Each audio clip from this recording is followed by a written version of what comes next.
아,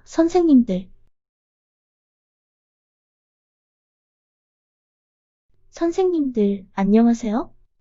여러분의 수호천사, 엔젤 반장입니다. 이번 영상은 쿠팡 로켓 상품 납품 과정에서 발생하는 수많은 문제들을 수집한 문제들을 분석해서 문제별로 슬기롭게 대처하는 방법을 많은 분들에게 공유드리고자 영상 제작이 시작되었습니다. 아직은 시작 단계라 수집된 정보가 부족할 수 있습니다만 모쪼록 조금이나마 도움이 되시길 바라봅니다. 무엇보다 슬기로운 납품을 통해 물류비를 절감하고 내 상품이 품절 없이 꾸준히 판매가 잘 돼서 모두가 부자가 되는 그날까지 이 영상은 지속, 업그레이드되고 공유될 것입니다. 그 길에 엔젤 반장이 함께하겠습니다. 자, 그러면 본격적으로 시작해볼까요? 제1화. 납품했는데 입고가 안 되고 있습니다. 어떻게 해야 할까요? 1초라도 빨리 입고가 되어야 정산도 하고 그 돈으로 다음 납품도 준비해야 하는데 도대체 왜 입고가 지연될까요? 담당자는 맨날 변경되고 연락도 힘들고 정말 속 터지죠? 입고 지연은 보편적으로 아래 참고사항 1번의 원인으로 빈번하게 발생된다고 합니다. 따라서 아래 1번부터 4번의 순서로 빠르게 대처해야 합니다. 우선 원인부터 좀 살펴보고 가겠습니다. 밑에 참고사항 1번을 봐주세요. 대략 4가지 원인으로 요약해봤습니다. 첫 번째, 입고 기준이 부적합한 경우입니다. 예시로 납품된 상품을 쿠팡 입고 작업자가 바코드 스캐너로 스캔했는데 바코드가 인식이 안 되는 경우입니다.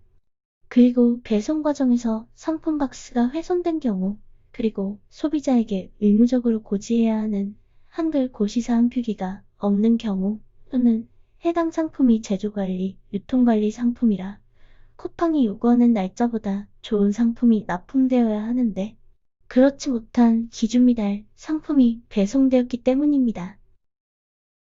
두 번째, 엉뚱한 입고지로 출고했거나 엉뚱한 상품을 출고한 경우입니다. 예시로 입고지가 서울인데 인천으로 보내고 A라는 상품을 보내야 하는데 B라는 상품을 보낸 경우지요.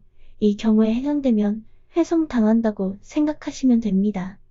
결국 회송비도 부담해야 하고 다시 발주가 생성될 때까지 기다려야 하고 그때 다시 납품을 해야 하니 물류비가 또 들어가게 됩니다. 세 번째, 발주량이 작아서 택배 출고를 했는데 택배 쉬먼트 생성과 확정을 안 하고 보낸 경우가 있고 또는 발주량이 많아서 팔레트 포장을 했고 트럭으로 보냈는데 입고 예약을 안 하고 보낸 경우입니다. 이 경우도 회송당한다고 보시면 됩니다. 네 번째, 해당 물류센터 입고량 폭주로 지연되는 경우입니다. 자, 그럼 본격적으로 대처 방법을 1번에서 4번까지 단계별로 알아보겠습니다. 다시 화면 위쪽을 봐주세요. 1단계 출고한 발주서 정보 확인입니다. 발주서에서 발주번호, 입고 예정일, 입고지, 출고 유형이 택배인지 밀크런인지 확인해 둡니다. 2단계 입고 지연에 관련된 담당 부서를 확인합니다.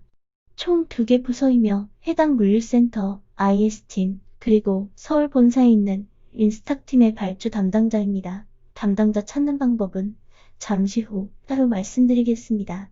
아셨죠? 3단계 이제 담당자에게 메일부터 보내야 합니다. 왜냐면 담당자별로 담당하는 업체 수가 너무도 많아서 전화통화가 어렵거나 지연될 수 있기 때문입니다. 또한 대기업들은 대부분 업무가 세분화되어 있고 담당자가 자주 변경되기 때문에 전화보다는 메일로 보내야 자기들끼리도 왜곡 없이 전달 공유해주기 때문에 인력 관리에도 좋습니다. 아셨죠? 그럼 메일은 어떤 형식으로 보내면 좋은지 잠시 아래 참고사항 2번을 보고 가실게요. 메일을 보낼 때는 내가 누구이고 무엇이 문제인지 명확하게 의사표현해야 합니다. 나야 우리 상품만 취급하니 대충 말해도 알아듣지만 쿠팡 담당자는 정말 많은 업체와 상품을 취급하고 있기 때문에 눈에 팍팍 꽂히게 글 작성을 해야 합니다. 아셨죠? 예시로 메일 제목은 입고지연 긴급 확인 요청이라고 눈에 띄게 적어주고 메일 내용에는 1단계에서 미리 확인해둔 발주소 정보를 싹 다 넣어주면 됩니다. 혹시 확인해야 될 발주소가 많다면 엑셀로 정리해서 파일 첨부해줍니다. 자, 잠시 후부터는 좀 더 디테일하고 중요한 사항들을 조목조목 알려드리겠습니다. 화장실 가실 분들은 다녀오시고 한꺼번에 하실 분들은 하시고 잠시 쉬었다가 출발하겠습니다. 쉬는 타임에 구독과 좋아요도 클릭해주시면 고맙겠습니다. 아셨죠? 지금부터 디테일하게 알려드립니다. 입고 지원에 관련된 담당자는 어디서 찾을 수 있을까요?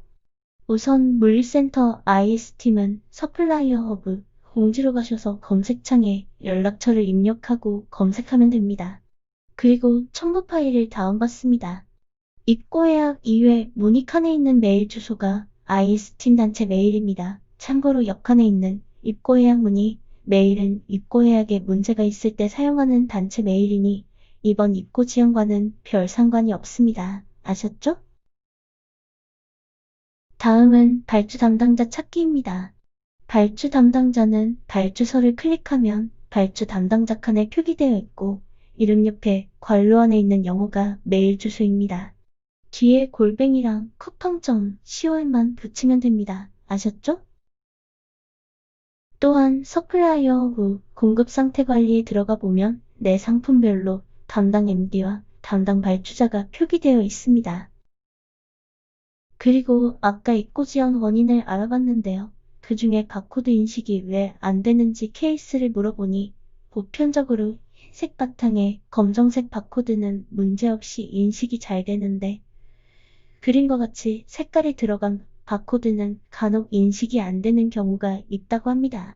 따라서 내 상품에 바코드가 색깔이 있다면 미리 IS팀에게 사진을 보내서 바코드 인식이 잘 되는지 확인하고 출고하는 센스 잊지 마세요. 아셨죠? 그리고 내 상품이 제조관리나 유통관리 상품이라면 기준 미달로 훼손당하지 않도록 반드시 출고하기 전에 실물에 표시된 날짜가 발주서보다 좋은지 확인하고 보내야 합니다. 아셨죠? 다시 한번 말씀드립니다. 기준 미달의 기준은 실제로 잔여 유통기한이 몇 년 남았다가 아니라 발주서에 표시된 날짜가 기준이 됩니다. 꼭 기억하셔야 합니다. 유통기한 문제는 복잡하니 따로 문의해 주시는 분들에게만 따로 설명해 드릴게요. 복잡해서 머리 아픕니다. 택배 출고는 발주서를 확정하고 쉬먼트까지 확정하고 관련 증빙 서류를 택배 박스에 부착과 동봉한 후에 택배 출고하셔야 합니다. 이거 안 하고 그냥 택배 출고하시면 회송 당하는데 택배라 왔다 갔다 하면서 상품 파손될 수 있으니 반드시 확인해야 합니다. 아셨죠? 그리고 팔레트로 납품하는 경우는 밀크런이나 용차로 보내야 합니다. 그 중에 용차를 트럭이라고 부르고 트럭은 반드시 입고 예약을 하고 보내야 합니다. 입고 예약이 왜 생긴 건지 물어보니 이걸 안 하면 특정 시간대에 업체 납품 차량이 몰리게 되면 하차가 지연되는데 이때부터 용차 아저씨들이 난리 개난리가 난다고 합니다. 이분들은 빨리 물건 내려주고 다른 곳으로 또 가야 하는데 잡혀있으면 안 되겠죠. 그래서 입고 예약이란 게 생겼다고 하네요. 한편 입고 예약은 업체에서 각자 예약하니까 늦게 하시면 좋은 시간대는 없겠죠? 따라서 발주가 나오면 최대한 빨리 입고 예약하는 게 유리합니다. 끝으로 요청까지 다 했는데도 입고 지연이 수일 동안 지속되고 있다면 보험 차원에서 입고 클레임 신청을 해놓는 게 좋습니다. 추후 분쟁이 생겼을 때 증빙용으로 활용되기도 합니다. 신청 방법은 허브 공지에 입고 수량 차이를 입력하고 검색하면 나옵니다. 메일 제목부터 들어갈 내용을 꼼꼼히 확인하셔서 신청하시면 됩니다. 참고로 신청서는 발주서당 1개라고 합니다. 이번 제1화에서는 납품했는데 입고가 안 되고 있을 때 왜 그런지 그리고 어떻게 대처해야 하는지 알아보았습니다.